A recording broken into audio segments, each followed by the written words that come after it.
ప్రార్థన చేసుకుందాం. ప్రభు యొక్క సహాయం కొరకు ప్రభు యొక్క బలలో పాలు పొందు నిమిత్తమే మనల్ని మనమే పరీక్షించుకుని యోగ్యంగా పాలు పొందినట్లు ప్రభు తన వాక్యం ద్వారా మనతో మాట్లాడి ప్రార్థన చేసుకుందాం. ప్రార్థనలోకి పెంచండి.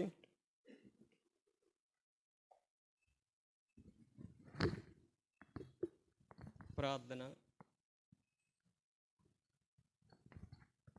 అనేటప్పటికీ మోకరించాలి. మనం పాత విశ్వాసమే కాబట్టి మోకరించండి. ప్రేమ కలిగిన తండ్రి, కృపగల దేవ, పరిశుద్ధుడు, నీతిమంతుడు, ఘనమైన మహారాజువు, మహాదేవుడువు, బలమైన దేవుడువు, అద్వితీయ దేవుడువు ప్రభు, అటువంటి దేవుడివైన నీవు ఈ లోకానికి నైనా పాపను రక్షించడానికి, పాపమును తీసివేయడానికి, నశించిన దాన్ని వెతక రక్షించడానికి ప్రభా ఈ లోకానికి రక్షకుడిగా వచ్చావు ప్రభా. అటువంటి రక్షకుడివైన నీవు ప్రభా యోధాలో బెత్లెహేములో జన్మించినప్పుడు ప్రభా జ్ఞానులు ప్రభా మీ వద్దకు వచ్చి మిమ్మల్ని పూజించారు. వారు కానుకలు సమర్పించారు. అయోగ్యులం, తృణీకరింపబడినవారు, నీచులం, పాపులం, కొంతసేపు కనబడి అంతలో మాయమయ్యే ఆవిరి వంటి వారమైన మమ్మల్ని కూడా ప్రభా నేను నిన్ను ఆరాధించుట కొరకే నీ సంఘంలో, సహవాసంలో, నీ యొక్క సమాజంలో మమ్మల్ని కూడా మీరు చేర్చుకున్నారు ప్రభా. అందుని బట్టి మీకు వందనములు, స్తోత్రములు ప్రభా. ఈ దినం మరొకసారి మీ కృపను మాకు అనుగ్రహించు. నీ కనికరం మా ఎడలోంచు తండ్రి. జనవరి నెల మొదలుకొని డిసెంబర్ ఈ చివరి పునరుద్ధానం వరకు కూడా ప్రభా మీరు సహాయం చేస్తూ వచ్చారు. మరొకసారి నాయన మీరు జ్ఞాపం చేసుకోండి. యెషయా గ్రంథం 41 అధ్యాయం 9, 10 వచనాలు మీరు నెరవేర్చమని ప్రార్థన చేస్తూ, అలాగే ఇర్మియా గ్రంథం 1 అధ్యాయం 9 వచనం నెరవేర్చండి. నమ్మకమైన తండ్రి, అడుగుడి మీకు ఇస్తానన్నారు. నా నామం నన్ను ఏదడితే చేస్తానన్న ప్రభా. ఈ పరిచర్య నీకు మహిమకరంగా కూడి వచ్చి మాకు దీవెనకరంగా, ఆశీర్వదకరంగా చేయమని ప్రభా మీ యొక్క కృపను అనుగ్రహించమని నన్ను అన్ని విషయంలో సహాయం చేయండి. కొరింథీయులకు రాసిన 2వ పత్రిక 13 అధ్యాయం 8 వచనం నెరవేర్చండి.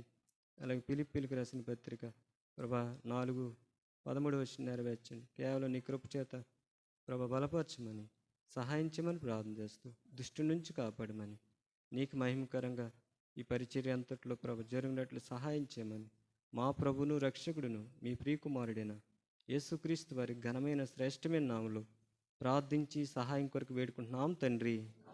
ఆమేన్.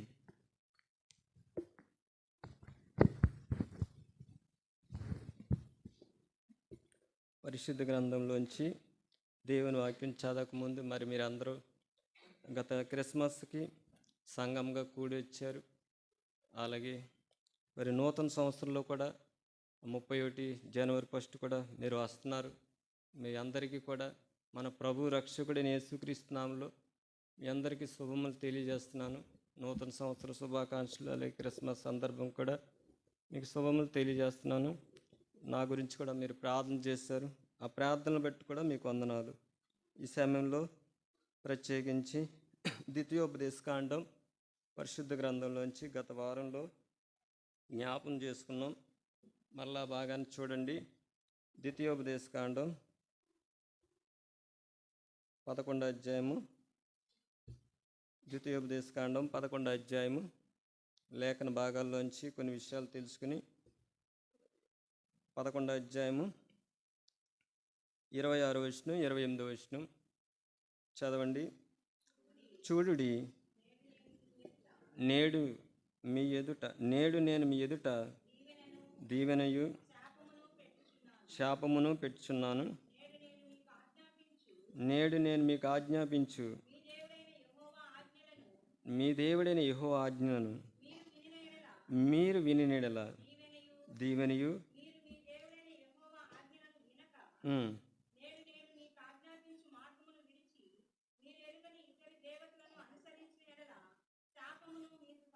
చాలండి. ద్వితీయోపదేశకాండంలో మరి దేవుని వాక్యం ఈ రీతిగా సెలవిస్తుంది. ప్రభు ఆనాడు వారిని ఐగుప్తులోంచి విమోచించాడు. తన ప్రజలుగా, తన స్వకీయ సొత్తుగా తను ఏర్పాటు చేసుకున్నాడు. అయితే ప్రభు అక్కడ 2 విషయాలు తెలియపరుస్తున్నాడు. చూడుడి, నేడు నేను మీ ఎదుట దీవెనయు శాపం పెట్టి. మనం కూడా ఒకప్పుడు పాపానికి దాసులు, లోకంలో ఉన్నాం. శరీరాశ, నేత్రాశ, జీవకుటుంబం, మనమందరం అపవాద సంబంధులు. దేవుడు మనల్ని విమోచించాడు. విమోచించి తన సంఘంలో, తన శరీరంలో అవయవాలుగా చేసుకున్నాడు. మరి మనల్ని కూడా ప్రభు ఆశీర్వదించాడు. ఇక్కడ ఒక మాట చూడండి. చూడుడి, నేడు నేను మీకు ఎదుట దీవెనను శాపమును పెట్టుచున్నాను.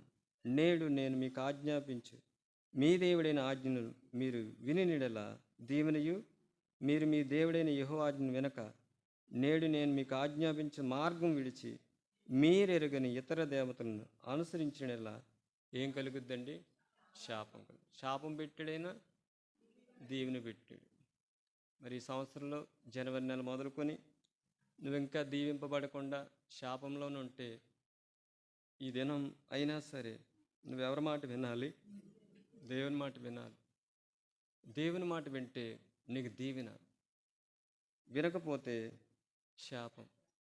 మనం ఏది కోరుకోవాలో ఇదే నిర్ణయం, ఈరోజే నిర్ణయం. ఆనాడు ఆదాముకు కూడా దేవుడు గత దినాల్లో జ్ఞాపం చేసుకున్నాం. ఆదికాండం మనం చదివినప్పుడు చూడండి ఆ భాగాన్ని ఒకసారి. ఆదికాండము 2వ అధ్యాయము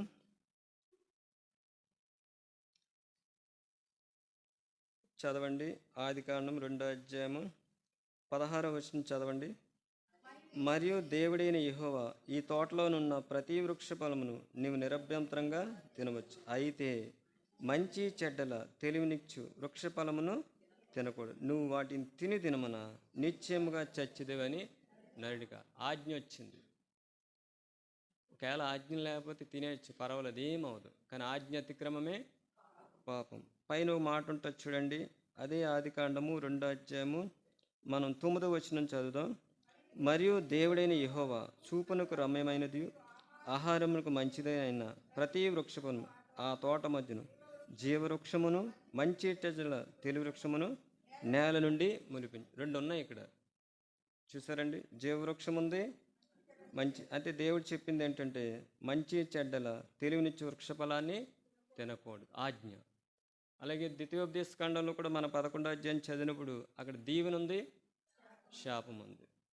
చూడండి అదే మాట ద్వితీయోపదేశ కాండం ఒక మాట ఉంటుంది. సెల్ ఫోన్ ఆఫ్ చేయండి.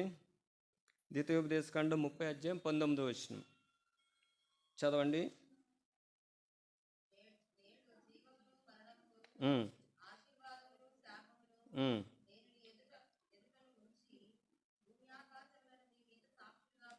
చాలండి. ఇక్కడ కూడా ఏం పెట్టాడండి ప్రభు? జీవమును మరణం. జీవం అంటే ప్రభు అయిన యేసుక్రీస్తు. మరణం అంటే పాపం వల్ల వచ్చే జీతం మరణం. నువ్వు పాపం కావాలంటే పాపం కోరుకో, జీవం కావాలంటే జీవం కోరుకో. నువ్వేదైతే కోరుకుంటావో అదే నీ సొంతం అవుతుంది. 2 ఉన్నాయి. ఆ దినాల్లో ఇశ్రాయేల్ మధ్యన కూడా పెట్టాడు ప్రభు. దీవెన పెట్టాడు, శాపం. శాపం ఎలా వస్తుంది? దేవుని మాట వినకపోతే శాపం వచ్చేస్తుంది. దేవుని మాట వింటే దీవింపబడతావు, ఆశీర్వదింపబడతావు. మనం దీవింపబడాలి, మనం ఆశీర్వదింపబడాలంటే మనం చేయవలసినవి ఉన్నాయి. ఈ సంవత్సరంలో చూడండి, చాలామంది జనవరి 31 నైట్ వాగ్దానాలు తీసుకున్నారు.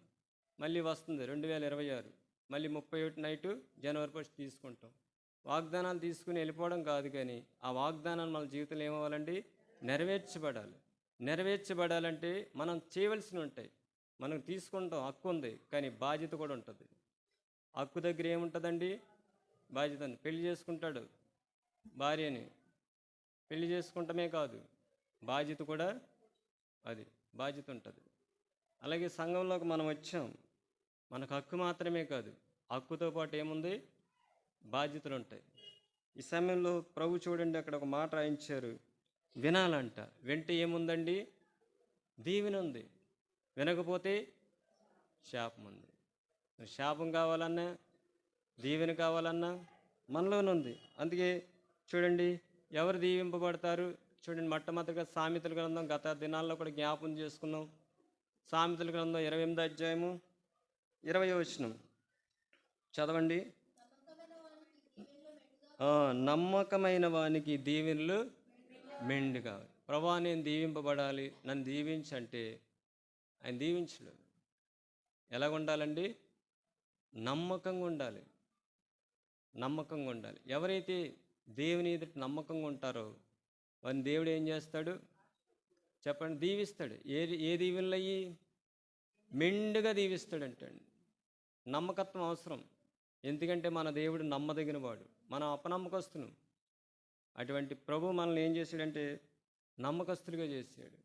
నేను దీవింపబడాలి ప్రభు అంటే, ఈ సంవత్సరం ఎలా ఉన్నావు నేను కానీ మీరు కానీ మనకు తెలియదు, కానీ నూతన సంవత్సరమైన దేవుని కొరకు ఎలా ఉండాలండి? నమ్మకంగా ఉండాలి. అందుకే ఎబ్రీయులకు రాసిన పత్రిక చూడండి, ఓ మాట ఉంటుంది. ఎబ్రీయులకు రాసిన పత్రిక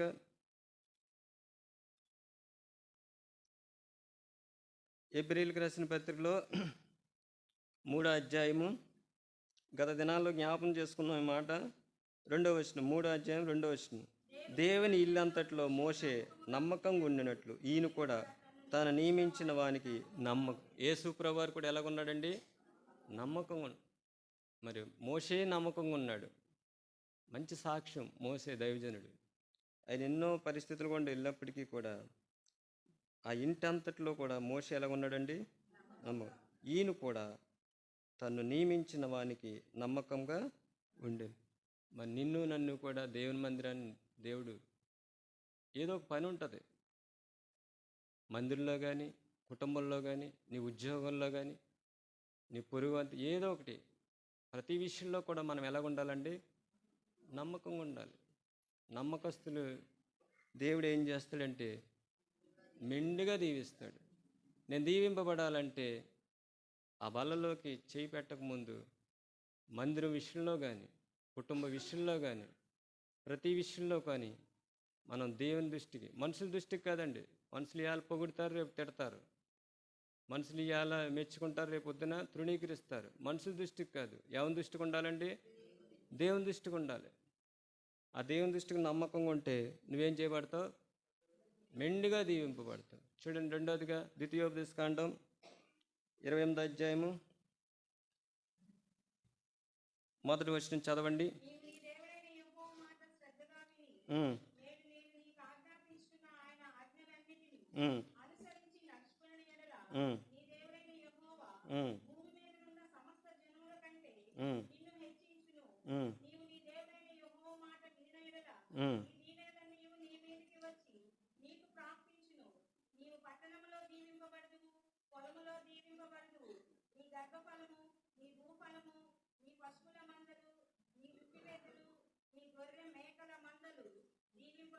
అన్నీ దీవెనలే. చూసారండి, ఆయన మాట వింటే చాలు. ఎవరి మాట వినాలండి? వినాలి కదా. నా కొరకు నీ కొరకు మహాదేవుడు, అద్వితీయ దేవుడు, బలవంతుడైన దేవుడు ఆ పరలోకాన్ని విడిచిపెట్టినప్పుడు మరి ఆయన మాట వినాలి కదా. దేవుడు ఏం చెప్తాయి చేయాలి కదా. మన ఇష్టం కాదు కదా. ప్రతిదానికి వాక్యం ఆధారమై ఉంది కదా. ఆయన మాట వింటే నువ్వు దీవింపబడతావు. లేకపోతే చదవండి, అదే ద్వితీయోపదేశకాండం 28వ అధ్యాయం 15వ వచనం. నేడు నేను నీకు ఆజ్ఞాపించు ఆయన సమస్తమైన ఆజ్ఞలను కట్టడి నువ్వు అనుసరించి నడుచుకుని వల్లని నీ దేవుడైన యెహోవా సెలవిచ్చిన మాట వినని ఎడల ఈ శాపములన్నీ నీకు. అది దీవెనల కంటే శాపాలు ఎక్కువ ఉన్నాయి. ఇక్కడ ఇంటికి వెళ్ళి చదువుకోండి, సమయం కుదరదు, కానీ దీవెనల కంటే శాపాలు చాలా ఉన్నాయి. ఈ 2025లో ఈ డిసెంబర్ మాసంలో ఒక చక్కటి తీర్మానం, ప్రభా నేను నీ కొరకు నమ్మకంగా ఉంటాను, నీ మాట వింటాను ప్రభు అంటే ప్రభు నిన్ను ఏం చేస్తాడండి? దీవిస్తాడు. దీవెన కావాలా, శాపం కావాలా? సార్ ఆలోచించండి. సంవత్సరాలు గడిచిపోతున్నాయి, సమయాలు గడిచిపోతున్నాయి. ప్రభు రాకడ సిద్ధమైంది. క్రిస్మస్ అంటే ఈ దినాల్లో పండగ అయిపోయింది, ఆచారం అయిపోయింది. ఇది వెళ్ళిపోయింది, పండగ ఒక రోజు అయిపోయింది. మళ్ళీ 2026లో వస్తుంది, పండగ అయిపోద్ది. ఇదేనా? మనలో మార్పు ఉండాలి. ఏముండాలండి? ఆచారాలు, అలవాట్లు ఇవన్నీ వ్యర్థమైన విడిచిపెట్టేసి దేవుని వాక్యం ఏం చెప్తుందో ఆ ప్రకారం మనం జీవిస్తే మన యొక్క జీవితం ఆశీర్వదింపబడతాయి, దీవింపబడతాయి. లోకము వాక్యం రెండూ కలవకూడదు. వాక్యం వెలుగైంది, లోకము చీకటి ఉంది. ఎక్కడైతే వెలుగు ఉంటుందో అక్కడ చీకటి ఉండదు. ఈ సమయంలో మనం ఏం చేయాలంటే ఎవరి మాట వినాలండి? దేవుని మాట వినాలి. నేను దేవుని మాట వినాను అంటే నువ్వు దీవింపబడతావు. నువ్వు దేవుని కొరకు నమ్మకంగా జీవిస్తే ఎటువంటి దీవెనలండి? మెండుగా దీవిస్తాడంట, మెండుగా దీవిస్తాడంట. ఇంకో మాట ఉంటుంది చూడండి, మలాకీ గ్రంథం 3:10. నా మందిరంలో ఆహారం ఉన్నట్లు 10వ భాగమంతయు ఉమ్, ఉమ్, ఉమ్, ఉమ్. చాలండి. ఎటువంటి దీవెనలండి? పట్టజాలంత విస్తారంగా దీవెనలు ఇస్తాడంట. ఎప్పుడు? ఇవ్వడం ద్వారా. ఏది ఇవ్వాలి? నువ్వు ఏదైతే ఉద్యోగం చేసుకుంటున్నావో, ఏదైతే సంపాదించుకుంటున్నావో ఆ కష్టాజితంలో భాగాలు ఇవ్వాలి. అంతేగా వడ్డీ వ్యాపారాలు చేసి అన్యాయంగా సంపాదించుకుని మోసం చేసి సంపాదించింది మందిరంలోకి వస్తే దీవెన ఉండదు. నీకు ఏదైతే దేవుడు ఉద్యోగం ఇచ్చాడో ఆ ఉద్యోగం న్యాయంగా చేసి ఆ న్యాయంలోంచి కష్టాన్ని దేవుని మందిరానికి ఇస్తే దేవుడు ఏం చేస్తాడండి? దీవిస్తాడు. డబ్బులకు వడ్డీ వ్యాపారాలు ఇచ్చి వచ్చిన వడ్డీలతోటి మందిరానికి వేస్తే శాపం, అది ఉన్నది మొత్తం పోద్ది. చూడండి, దాని గురించి కూడా ఒక మాట ఉంది. యెహెజ్కేలు గ్రంథం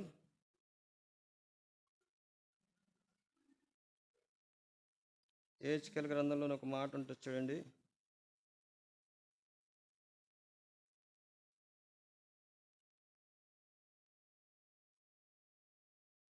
యెహెజ్కేలు గ్రంథంలో ఒక మాట,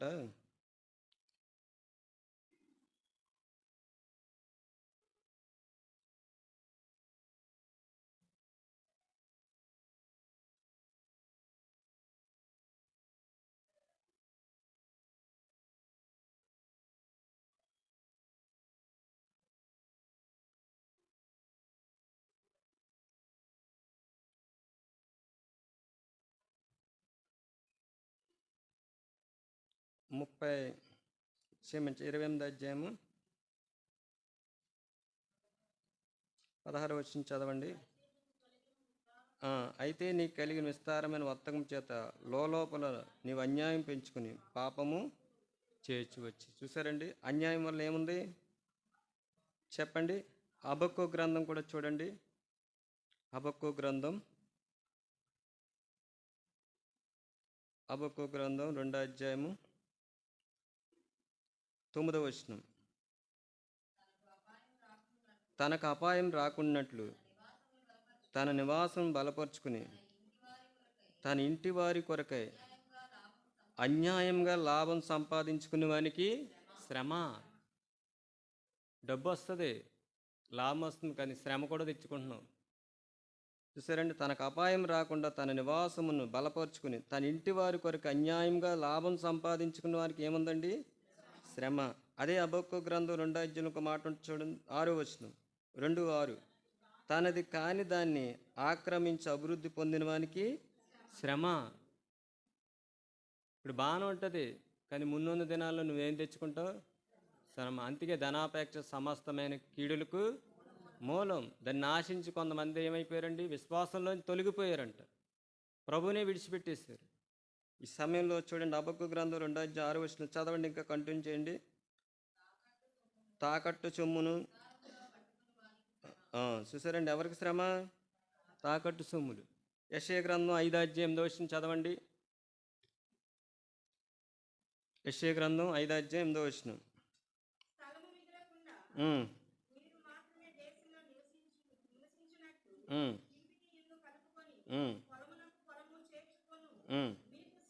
అది ఇంటికింటి కలుపుకోవడం. చాలామంది ఏంటంటే దేవుని మందిరానికి వస్తారు, వడ్డీ వ్యాపారాలు చేస్తారు. అన్యాయం. ఒకవేళ నువ్వు అలాగుంటే నేను అక్కడ ఉంచుదు కదా, నేను ఎందుకు వేరు చేశాడు? డబ్బు కంటే, డబ్బుని దేవుణ్ణి చూడకూడదు. డబ్బు కంటే ఎవరు ఎక్కువండి? దేవుడు. ఆయన ప్రాణం పెట్టాడు. చూడండి, అదే యెషయా గ్రంథం 5వ అధ్యాయం చదవక మళ్ళీ 8వ వచనం. స్థలము మిగులకుండా మీరు మాత్రమే దేశంలో నివసించరు, ఇంటికి ఇల్లు కలుపుకొని పొలమునకు పొలము చేర్చుకునే వారికి శ్రమ. చూసారండి, అన్నీ కలుపుకుంటున్నావు. మానవుడి లోకంలో ఎంత అండి? అంత కొంతే. కొంతసేపు కనబడి అంతలో మాయమయ్యు ఆయురు. ఎందుకు? ప్రభుని సంపాదించుకోవాలి. అన్నీ కలుపుకుంటావు. చూడండి, ఇంటికి ఇల్లు కలుపుకొని పొలమునకు పొలము చేర్చుకునే వానికి శ్రమ. అంతేగాని నీ కష్టార్జితంలోంచి నువ్వు బాగానే ఉన్నావు. ఇప్పుడు చూడండి యెహెజ్కేలు గ్రంథం 22 అధ్యాయము 12వ వచనం చదవండి. ఆ, చదవండి, ఒక మాట ఆగండి, అందరూ తీయండి. 22 అధ్యాయము 12వ వచనం చదవండి. ఇప్పుడు నన్ను మర్చిపోయి నరహత్యకే లంచం పుచ్చుకున్న వారు నీలోనున్నారు. అప్పిచ్చి వడ్డీ పుచ్చుకుని నీ పొరుగు వారిని బాధించు, నీవు బలవంతంగా వారిని చాలామంది దోసేసుకుంటున్నారు. వడ్డీ వ్యాపారులు ఏం చేస్తున్నారంటే అండి, అప్పిస్తున్నారు. ఒక్కోసారి వాళ్ళు ఇచ్చిన అప్పేమో కొద్దిగానే ఉంటుంది, వడ్డీలు ఏమైపోతాయండి, తీర్చలేనంటే వడ్డీలు అయిపోతాయి. వాళ్ళు ఇంక పొలాలు వదిలేస్తారు, స్థలాలు వదిలేస్తారు, ఒక్కొక్కరు ఆత్మహత్యలు చేసేసుకుంటారు. దీని అంతటికీ కారణం ఎవరు చెప్పండి? అటు చదువుతున్నాను చూడండి. నన్ను మర్చిపోయాను, నరహత్యకి లంచం పుచ్చుకున్న వారు నీలో ఉన్నారు. అప్పిచ్చి వడ్డీ పుచ్చుకుని నీ పొరుగు వారిని బాధించు, నువ్వు బలవంతంగా వారిని దోచుకుంటున్నావు. ఇదే ప్రభువైన యెహోవాకు. నువ్వు పుచ్చుకున్న నా అన్యాయ లాభమును, నువ్వు చేసిన నరహత్యను నేను చూసి నా చేతులు చరుచుకుంటున్నాను. నేను నీకు శిక్ష విధింపగలను, ఓర్చుకున్నట్టుకు చాలినంత ధైర్యము నీ హృదయం కలదా? దేవుడే శిక్షిస్తే నువ్వు ఎక్కడుంటావు? నీ డబ్బు నేను రక్షించదు, నీ బంగారం నేను రక్షించదు, ఎవరు రక్షించరు. ఒకవేళ అలా రక్షిస్తే ఆయన ఎందుకు వచ్చాడు పరలోకం నుండి? మనకు ఎవరికీ రక్షణ లేదు. అందుకే దేవుడే నరుడిగా దిగి వచ్చాడు. ఈ నూతన సంవత్సరం రాకముందే ఎవరైనా వడ్డీ వ్యాపారం చేస్తే, అన్యాయంగా సంపాదిస్తే అది ఏం చేయాలండి? మారాలి, మార్చుకోవాలి. నువ్వు దీవింపబడాలంటే నీ కష్టార్జితంలోంచి నువ్వు దేవుని మందిరానికి తీసుకొచ్చి కానుకే వేయాలి. ఎందుకంటే ప్రభువు చూశారు, బేదరాలు ఏం చేసిందండి, ఆ 2 కాసులు చూసింది, 2 కాసులు వేసింది ఆవిడ. ధనవంతులు వేశారు, కానీ ధనవంతుల కంటే ఆ బేద విధవరాల గురించి ప్రభు చెప్పాడు. ఈ సమయంలో నేను దీవింపబడాలంటే, మనం దీవింపబడాలంటే మనం ఏం చేయాలండి? ఆయన మందిరంలోకి ఏం తీసుకురావాలి? అది భాగాలు తీసుకురా. అది పాత నిబంధన. కొత్త నిబంధనలోకి వస్తే నువ్వు వద్దిల్లెందుకు కొలిది ఇవ్వాలని బైబిల్లో. నువ్వు ఇచ్చేదాన్ని బట్టి నీ ప్రేమ ఎంతో తెలిసిపోద్ది. అర్థమైందండి? ఆయన ప్రేమ ఆయన కుమారుని ఇచ్చేసింది. మరి నీ ప్రేమ పిసినారితనమా? నువ్వు దీవింపబడాలంటే వెదజల్లి అభివృద్ధి పొందిన వారు కలరు. దేవుని కొరకు, దేవుని సేవ కొరకు, ఆత్మల రక్షణ కొరకు నువ్వు ఏదైతే వెదజల్లుతావో అది రేపొద్దున ప్రభు నీకు మళ్ళీ ప్రతిఫలం ఇస్తాడు. అర్థమైందండి? సమస్తము ధారాళంగా చేసింది ఎవరు? దేవుడు. సమస్తం ఆయన మూలంగా కలిగి ఉన్నది ఏది కూడా ఆయన లేకుండా కలగదు. మరి కలిగింది ఆయన వల్ల కలిగినప్పుడు మరి ఎందుకు వడ్డీ వ్యాపారాలు, ఈ అన్యాయము? చెప్పండి. దానివల్ల నీకు శ్రమ, దానివల్ల నీకు శిక్ష.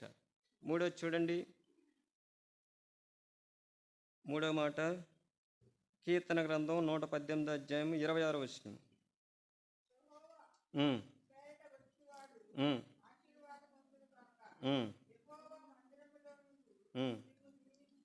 చాలండి. దేవుని మందిరంలో దీవెన ఉంది. ఎక్కడ ఉందండి దీవెన? లోకంలో ఏముందండి? లోకంలో ఏముంది? లోకంలో అపవాది ఉన్నాడు. లోకంలో ఏముంది చెప్పండి? రోమీలకు రాసిన పత్రిక 5వ అధ్యాయము 12వ వచనం చదవండి. రోమీలకు రాసిన పత్రిక 5వ అధ్యాయం.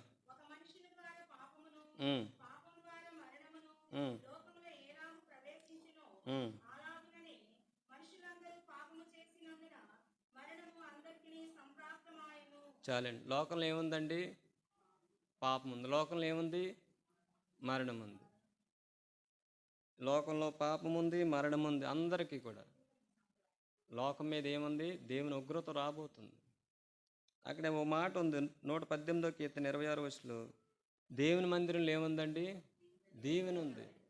ఒకసారి మనల్ని మనం పరీక్షించుకుంటే జనవరి నెల మొదలుకొని ఇప్పటి వరకు ఒకసారి ఆలోచించుకోండి. దేవుని మందిరానికి నెహెమ్యా గ్రంథంలో ఒక మాట ఉంది, మేము మా దేవుని మందిరము విడిచిపెట్టాము. దేవుని మందిరంలో ఏముందంటే చూడండి, కీర్తన గ్రంథం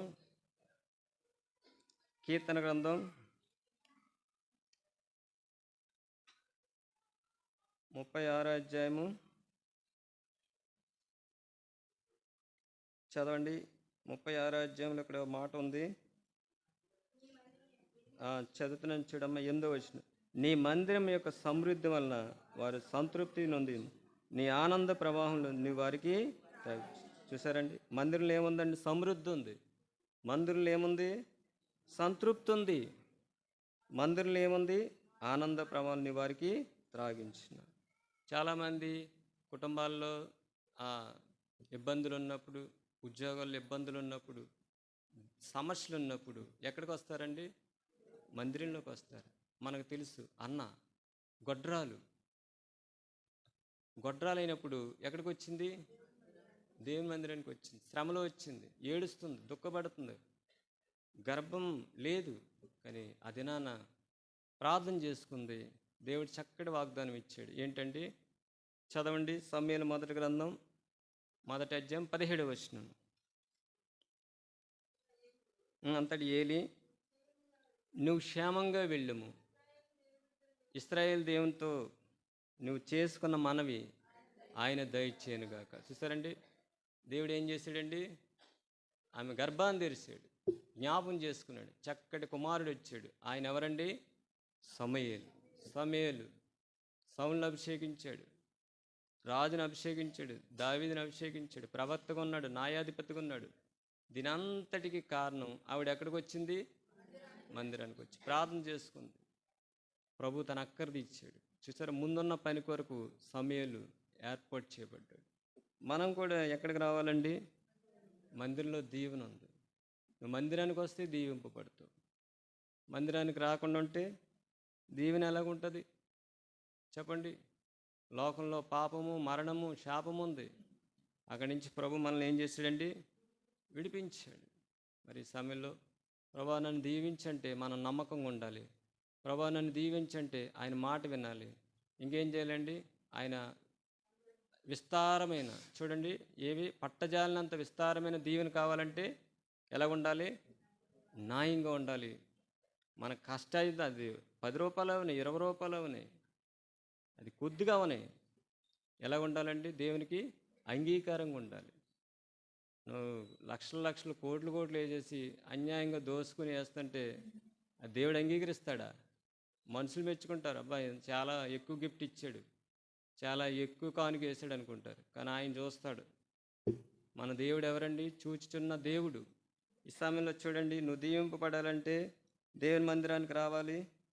చూడండి, ఒక మాట ఉంటుంది. మొదటి దినవృత్తాంతాల గ్రంథం 16వ అధ్యాయం 43వ వచనం. తరువాత జనులందరూ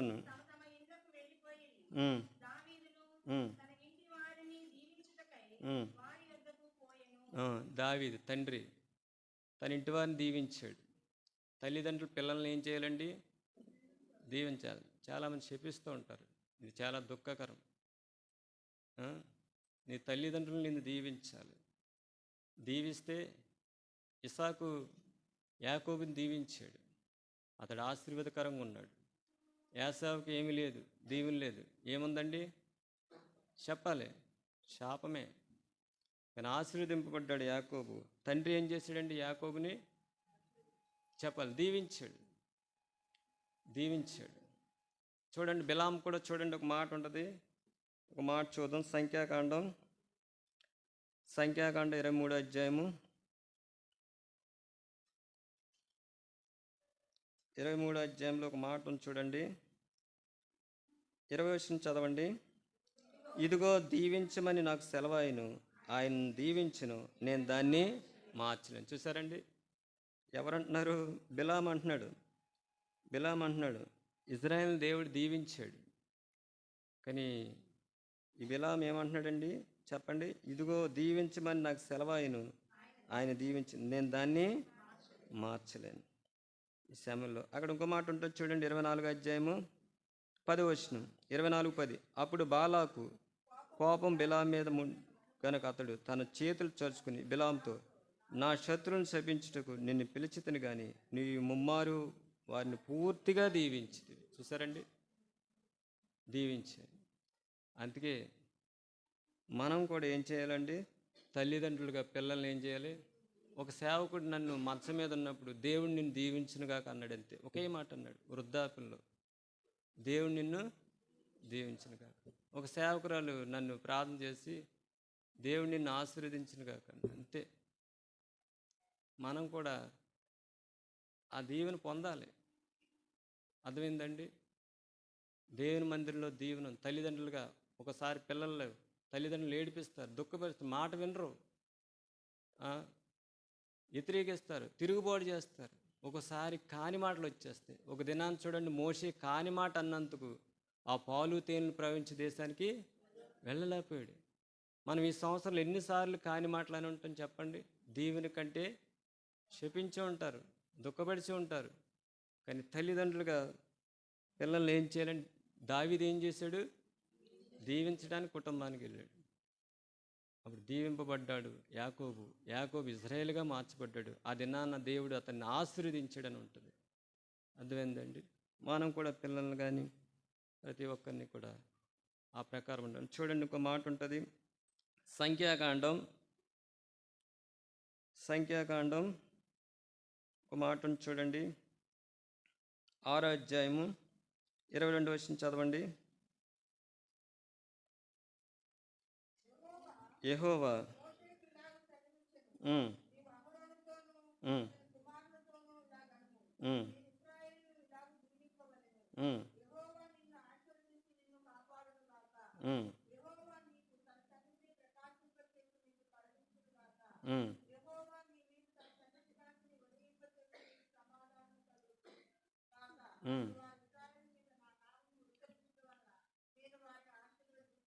చాలండి. ఇక్కడ కూడా ఎవరంటే దీవించాలి చెప్పండి? లేవీయుల గోత్రం నుంచి అహరోన్ని వారి కుమారులు దేవుడి సేవకు ఏర్పాటు చేసుకున్నాడు. అక్కడ వాళ్ళు ఏం చేసి మోషేకి చెప్తున్నాడు, యెహోవా మోషేకి ఇలాగ సెలవిచ్చును, నీవు అహరోనుతో అతని కుమారుతో ఇలాగనుము, మీరు ఇశ్రాయేలును ఇలాగ దీవింపగలరు. యెహోవా నిన్ను ఆశీర్వదించి కాపాడునుగాక.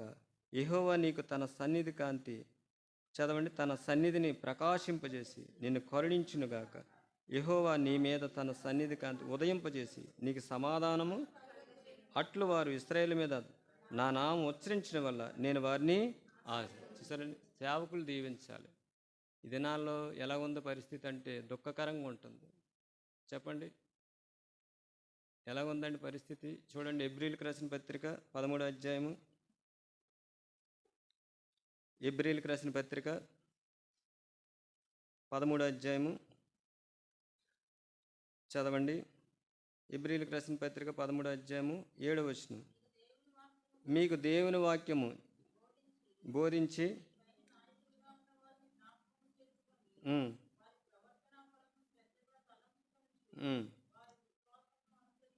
చాలండి, వారి విశ్వాసాన్ని అనుసరించాలి.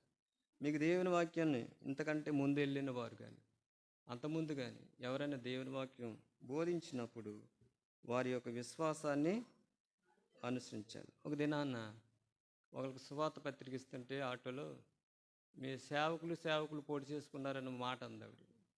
ఇంకా నాకు తల ఉంచుకున్నాను నేను. అలా ఉంది సాక్ష్యం. చూసారండి, డబ్బు గురించి, లేకపోతే పదవుల గురించి, అధికారాల గురించి ప్రభువు పరలోకానే విడిచిపెట్టాడు, యజమానుడే విడిచిపెట్టాడు, దాసులమైన మనం కూడా విడిచిపెట్టాలి కదా. ఆ రోజు సువార్త పత్రిక ఇస్తుంటే, మొన్నే చెంచిపేట ప్రాంతంలో పత్రిక ఇస్తుంటే మీ సేవకులు ఏదో ఇక్కడ గొడవ జరిగింది ఏదంది, అక్కడెక్కడో సేవకుల గురించి చెప్తుంది. ఇంకేం చెప్తాను చెప్పండి? సేవ జరగకపోవడానికి కారణం సేవకులు అభ్యంతరకరంగా ఉంటారు ఒకసారి, లేకపోతే విశ్వాసులు, లేకపోతే బాధ్యత గల సహోదరులు, ఎవరో ఒకళ్ళు. అక్కడ దేవుని పనికి ఏం కలుగుతుందండి? ఆటంకం కలుగుతుంది. ఇక్కడ చూడండి, అక్కడ మాట ఉంది, మీకు దేవుని వాక్యం బోధించి మీ పైన నాయకులుగా ఉన్న వారిని జ్ఞాపం చేసుకుని వారి ప్రవర్తన ఫలమును శ్రద్ధగా తలంచుకొంచు వారి విశ్వాసాన్ని అనుసరించండి. వారు చెప్తారే కానీ చేయరని పరిశీలి గురించి ప్రభు అయిన యేసుక్రీస్తు వారు అన్నారు. చెప్తారు కానీ చేయరన్నవాడు వేషధారి. అర్థమైందండి? అందుకే ప్రభు ఏం చెప్పారంటాడు? వారి విశ్వాసాన్ని అనుసరించండి.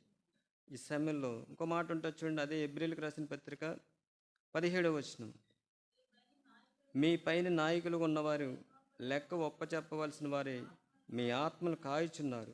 వారి దుఃఖంతో ఆ పని చేసిన యెడల మీకు నిష్ప్రయోజకనం. సేవకుడు దుఃఖపడితే నువ్వెంత చెయ్యి, ఆ పని అంతా ఏమైపోద్దండి? మొన్న ఒక అక్క చెప్తుంది గృహం దర్శించినప్పుడు, సేవకుల పిల్లల మీద పెద్దల పిల్లలు బెటర్ అన్నది. పెద్దల పిల్లల మీద అంటండి, ఎవరి పిల్లలు? విశ్వాసుల పిల్లలు బెటర్ అంట. విశ్వాసుల పిల్లల కంటే అన్యుల పిల్లలు బెటర్ అందండి. అలా ఉంది మన సాక్ష్యం. చూసారండి, ఆవిడ మొన్న చెప్తుంది, సీనియర్ ఆవిడ, సేవకుల పిల్లల మీద అంట పెద్దల పిల్లలు బెటర్ అంట. పెద్దల పిల్లల కంటే విశ్వాసుల పిల్లల కంటే అన్యుల పిల్లలు. దేవుడు మనం ఏదైతే చేస్తామో దాని ప్రతిఫలం ఓ దినాన ఇచ్చేస్తాడు. చూడండి, ఇక్కడ ఒక మాట ఉంది 17వ వచనం, మీ పైన నాయకులుగా ఉన్నవారు లెక్క ఒప్పచెప్పవలసిన వారే మీ ఆత్మలు కాయచున్నారు. వారు దుఃఖంతో ఆ పని చేసిన యెడల మీకు నిష్ప్రయోజనం గనుక దుఃఖంతో కాక ఆనందంతో చేయనట్లు వారి మాట విని వారికి లోబడి. దేవుని సేవకుడు వాక్యానుసారంగా చెప్తే సహకరించండి, లేకపోతే పట్టించుకోకండి. చూడండి, ఒక మాట యెషయా గ్రంథం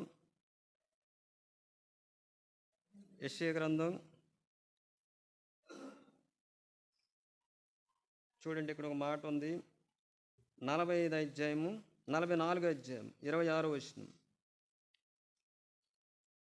46:26. నేనే నా సేవకుని మాట, అది సేవకుని మాట దేవుడు రూఢీపరుస్తాడు. నువ్వు రూఢీపరచపోవచ్చు, దేవుని సేవకుడి మాట దేవుడే రూఢీపరుస్తాడు. అర్థమైందండి? ఎప్పుడైతే నేను దీవించేది ఎవరు? సేవకులు. సేవకుల్ని దీవిస్తే నువ్వు ఆశీర్వదింపబడతావు. ఒక సేవకుడు నన్ను అలాగన్నాడు, నువ్వు దీవింపబడదువు కాక అన్నాడు. మనం ఎప్పుడు కూడా మనం దీవింపబడాలంటే నమ్మకంగా ఉండాలి, దేవుని మాట వినాలి. మూడోది, ఇచ్చే విషయంలో కూడా ఎలా ఉండాలండి? నమ్మకంగా ఇవ్వాలి. తీసుకునేటప్పుడు బాగా తీసుకుంటాం, ఇచ్చేటప్పుడు మాత్రం చెప్పండి అదే సనుగుళ్ళు గొనుగుళ్ళు. అసలు ఆ దేవుడు అది ఇవ్వకపోతే నువ్వు ఎక్కడుంటావు చెప్పండి? ఈ శ్రమలో నా సేవకుడి మాట నేను రూఢీపరుస్తానంట. ఈ శ్రమలో 66 అధ్యాయం చూడండి, 14 వచ్చిన యెషయా గ్రంథం 66:14.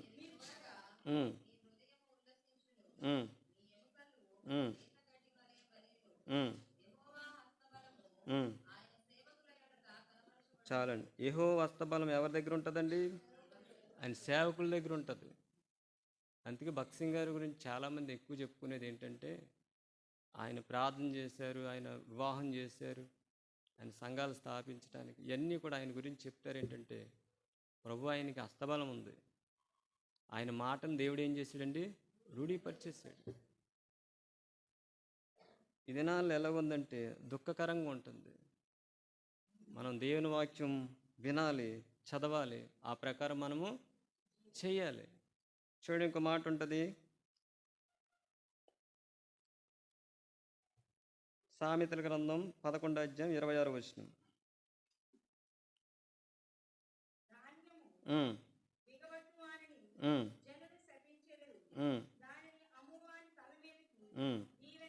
అది ధాన్యం బెగబెట్టేవాడికి ఏమొచ్చేద్దండి? శపిస్తారంట. ఎందుకు శపిస్తారు? ధాన్యం ఉంది కానీ బెగబెడుతున్నాడు. బెగబెడతాం వల్ల అక్కడ ఏం కలుగుద్ది? కరువు. మనకు తెలుసు, ఆది కాండంలో చూసినప్పుడు కరువు వచ్చింది. ఆ కరువు వచ్చినప్పుడు ఎక్కడికి వచ్చారండి? యోసేపు దగ్గరికి వచ్చారు. యోసేపు దాని విలువ తీసుకుని ధాన్యం ఇచ్చాడు. అంటే చచ్చిపోయే వారిని బ్రతికించడానికి ఏం ఉపయోగపడుతుంది? ధాన్యం, ఆహారం. చదవమ్మా మళ్ళీ మాట, సామెతల గ్రంథం.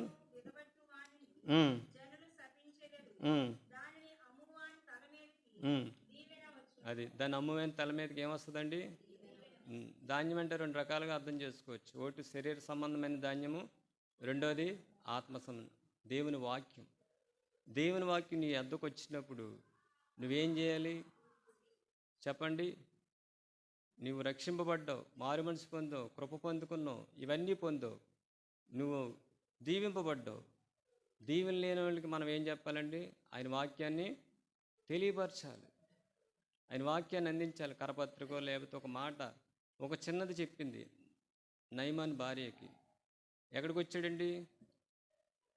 ప్రవక్త దగ్గరికి వచ్చాడు, ఎలీషా దగ్గరికి వచ్చాడు. అక్కడ ఏం పొందాడు? శుద్ధుడయ్యాడు, దేవుని తెలుసుకున్నాడు, వెళ్ళిపోయాడు. మనం కూడా సువార్త చెప్తే ఆ వ్యక్తి ఏం పొందుతాడండి? పాపానికి చెప్పండి, పాపం, ఆ పాపం నుంచి ఏం పొందుతాడు? శుద్ధి అవుతాడు, రక్షణ పొందుతాడు, దేవుని తెలుసుకుంటాడు. ఇటువంటి పరిస్థితుల్లో మనం ఉండాలి. ధాన్యానికి ఉపయోగపడితే ఏముందండి? జనులు శపిస్తారంట. ఒక మాట ఉంటుంది, సామెతల గ్రంథం 22 అధ్యాయం 9 వచనం. దయాదృష్టి కలవాడు అది దరిద్రునికి ఇవ్వాలి. ఆ వ్యక్తి ఏం పొందాడంటే చదవండి. నువ్వు దీవెనలు పొందాలంటే ఎప్పుడు నువ్వు తింటావు, నువ్వే కాదు, భూమి మీద దరిద్రులు ఉన్నారు. చదవండి ఆ మాట మరలా. దయాదృష్టి కలవాడు తన ఆహారంలో కొంత దరిద్రునికి ఇస్తాడంట. అది నువ్వు దీవింపబడాలంటే ఏం చేయాలి చెప్పండి? దరిద్రుడికి ఇవ్వాలి. చాలామంది ధనవంతులనే పెడతారు. ఉన్నవాడు ధనవంతులుగా పెడతాడు, లేనివాడు ధనవంతులు. దరిద్రుని ఎవరు పట్టించుకోరు. అవునా కదండి? దయదృష్టి గలవాడు తన ఆహారంలో కొంత దరిద్రునికి ఇచ్చును, అట్టివాడు ఏం పొందుతాడండి? దీవెన పొందుతాడు. నువ్వు దీవింపబడాలంటే నీకున్న దాంట్లోనే కొద్దిగానే, కొద్ది బాగానే దరిద్రికి నువ్వు దీవింపబడతావు. ఎలా దీవింపబడతావు చూడండి. ఒక మాట ఉంటుంది చూడండి, హెచ్కేల్ గ్రంథమా 36 అధ్యాయము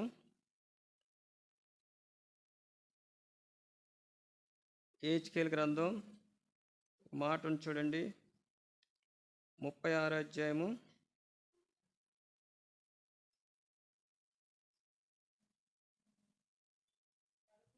29 వచనం చదవండి. మీ సకలమైన అప్యతను పోగొట్టి నేను మిమ్మల్ని రక్షించును, మీకు కరువు రానియక ధాన్యమునకు ఆజ్ఞించి అభివృద్ధి పొందుతాడంటాడు. చూసారండి, మనుషుడు ఏదైతే విత్తుతాడో అదే పంట కోస్తాడు. నువ్వు విత్తేవనుకో, నీ ఆహారంలో కొద్దిగా దరిద్రునికి ఇస్తే నువ్వేం పొందుతావు చెప్పండి? దీవింపబడతావు. అదే మాట నిర్గమాకాండంలో కూడా ఉంటుంది చూడండి, 23 అధ్యాయము 23 అధ్యాయము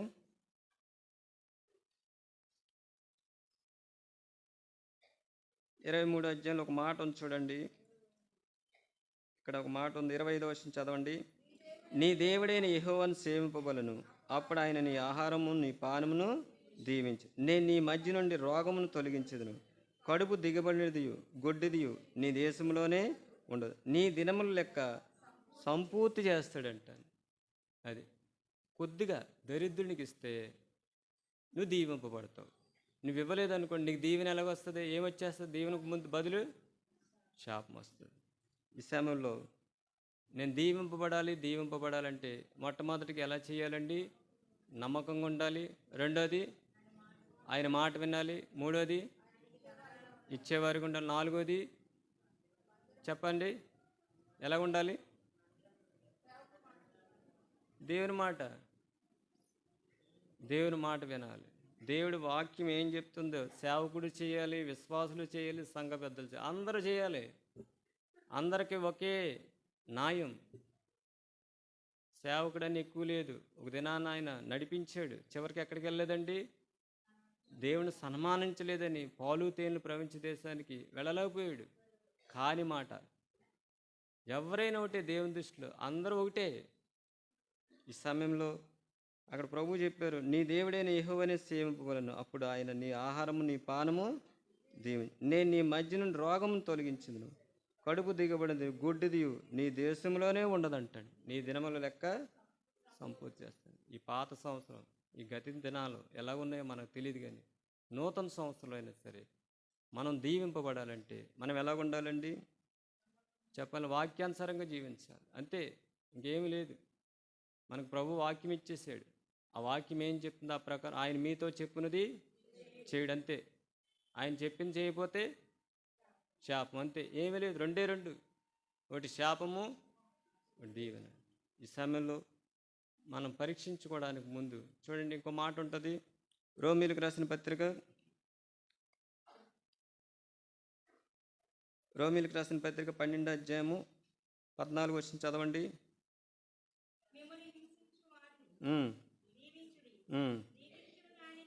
చాలండి. చూసారండి ఏం చేయాలంట?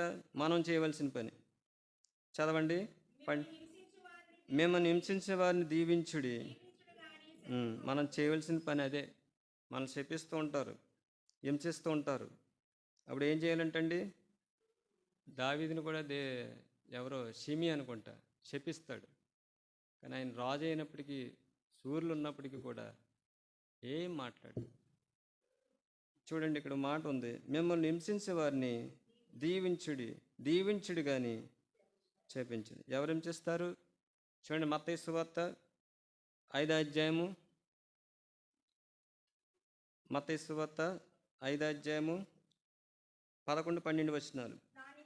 నా నిమిత్తము జనులు మిమ్మల్ని నిందించి హింసించి మీ మీద అబద్ధముగా చెడ్డ మాటలల్లా పలుకునప్పుడు మీరు ధన్యులు. చావాలండి. 11వ వచనం ఏముందంటే, ప్రభు నిమిత్తం జనులు ఏం చేస్తారంట? నిందిస్తారు, హింసిస్తారు. ఇంకేం చేస్తారు? అబద్ధంగా, నిజంగా కాదు, అబద్ధాలు చెప్తూ ఉంటారు. ఏం చెప్తారు? అబద్ధాలు చెప్తారు. అబద్ధంగా చెడ్డ మాటలల్లా పలుకున్నప్పుడు మీరు ధన్యులు, సంతోషించి ఆనందించుడి, పరలోకమందు మీకు ఏమవుతుందండి? అది ఆశీర్వాదం అంతా శ్రమల్లోనుంది, హింసల్లోనుంది, మేలంతా కూడా. అందుకే మిమ్మల్ని హింసించి మీ మీద అబద్ధంగా చెడ్డ మాటలల్లా పలుకున్నప్పుడు మీరు మనం ఏం చేయాలి? వాళ్ళని ఏం చేయాలంటండి? దీవించాలి. వాళ్ళు నిన్ను హింసిస్తున్నారు అనుకో, నువ్వేం చేయాలి? దేవుడు నిన్ను దీవించునుగా. అంతే. రోమీలకు రాసిన పత్రిక చదివాం కదా, ఏముంది? మిమ్మల్ని హింసించే వారిని దీవించండి, అంతే చాలు. ఒక మాట ఉంటుంది చూడండి, లూకాసు సువార్త 6వ అధ్యాయం 28వ వచనం.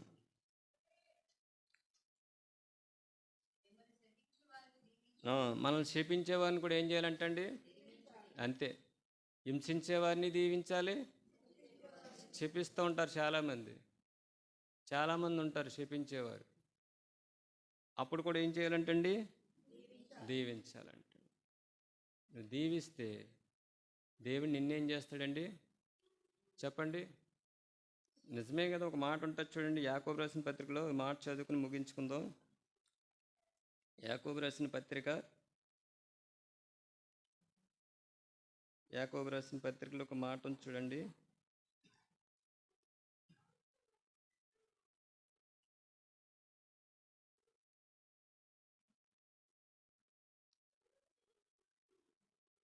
మూడో అధ్యాయము 9వ వచనం. దీనితో తండ్రి అయిన ప్రభువును స్తుతింతుము, దీనితోనే దేవుని పోలికగా పుట్టిన మనుషుల్ని అది దాంతోటే ఆరాధిస్తారు, దాంతోటే ప్రార్థన చేస్తారు, దాంతోటే చెప్పించేస్తారు. కానీ దేవుని వాక్యం ఏం చేస్తుందంటే, చెప్పించిన వారిని ఏం చేయమన్నాడని ప్రభు? దీవించాలి. హింసించే వారిని దీవించాలి. ఎందుకంటే మనం దీవింపబడాలంటే మనం ఆయన వాక్యాన్ని విని ఆ ప్రకారం చేయాలి. ఈ సమయంలో మనం పరీక్షించుకుందాం. మనం ఏ విషయంలో తప్పిపోయాం ఒకసారి ఆలోచించండి. నా మట్టుకు నేను, మీ మట్టుకు మీరు, ఎవరికి వాళ్ళే పరీక్ష చేసుకోండి. మనం అందరం ప్రభువుని చూడాలి. నన్ను చూశారనుకోండి, నాకు ఏదో లోపం కనబడుతుంది. మిమ్మల్ని చూశాననుకోండి, మీలో లోపం కనబడుతుంది. పరిసయ్యుడు వచ్చాడు కదా దేవుని మందిరానికి. వచ్చినప్పుడు ఏం చూసుకున్నాడండి? సుంకన్నే చూసాడు. తను చూసుకోవాలా. మనం కూడా మనల్ని మనం చూసుకోవాలంటే ప్రభుని చూడాలి. ప్రభుని చూసినప్పుడు నన్ను నేను కనబడతా. అర్థమైందండి? ఇతరులు చూసామనుకోండి, నేను కనబడను, మరుగైపోతా. అందుకే విశ్వాసకర్తయగు యేసు వైపు చూడాలి. యేసు వైపు చూస్తే నాలో ఉన్న లోపాలు కనబడతాయి. నేను ఇతరులను చూశాననుకోండి, నా లోపాలు కనబడవు. ఈ సమయంలో మనం దీవింపబడాలంటే మనం చేయవలసినవి చేయాలి. వినకపోతే శాపం ఉంది. శాపం కావాలన్నా, దీవెన కావాలన్నా దేవుడు రాసించాడు. మరి ప్రార్థన చేసుకుందాం. ఎవరికి వాళ్ళే పరీక్ష చేసుకోండి. ఈ నూతన సంవత్సరంలో ప్రవేశించకముందు ఏ విషయంలో మనం తప్పిపోయాము? ప్రభు అదినాన్న ఆదికాండంలో చదివినప్పుడు జీవవృక్షాన్ని ఇచ్చాడు, మంచి చెడ్డల తెలివిని వృక్షాన్ని ఇచ్చాడు. తినకూడదన్నాడు. తింటే మరణం అన్నాడు, జీవ మార్గాన్ని ఉంచాడు, మరణ మార్గం ఉంచాడు. మరణ మార్గం ఏంటంటే లోకం, జీవ మార్గం ఏమిటంటే ప్రభు అయిన యేసుక్రీస్తు. ప్రభు అన్నారు, నేనే మార్గం, నేనే సత్యం, నేనే జీవం. ఆ మార్గాన్ని కోరుకోవాలన్నా నీ ఇష్టం, మరణాన్ని కోరుకోవాలన్నా నీ ఇష్టం. దేంట్లో నడవాలన్నా మనకు దేవుడు విడిచిపెట్టేస్తాడు, ఎవరిని బలవంతం చేయడు.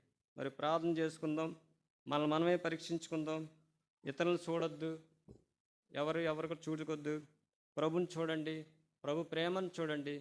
ప్రభు యొక్క ఆయన అద్వితీయ దేవుడు, సర్వాధికారి దేవుడు, బలవంతుడైన దేవుడు, మహాదేవుడు, ఘనమైన మహారాజు మన కొరకు రక్షకుడికి వచ్చాడు. రక్షకుడికి వచ్చినప్పుడు ఏం చేశాడో ఆయన చూడండి.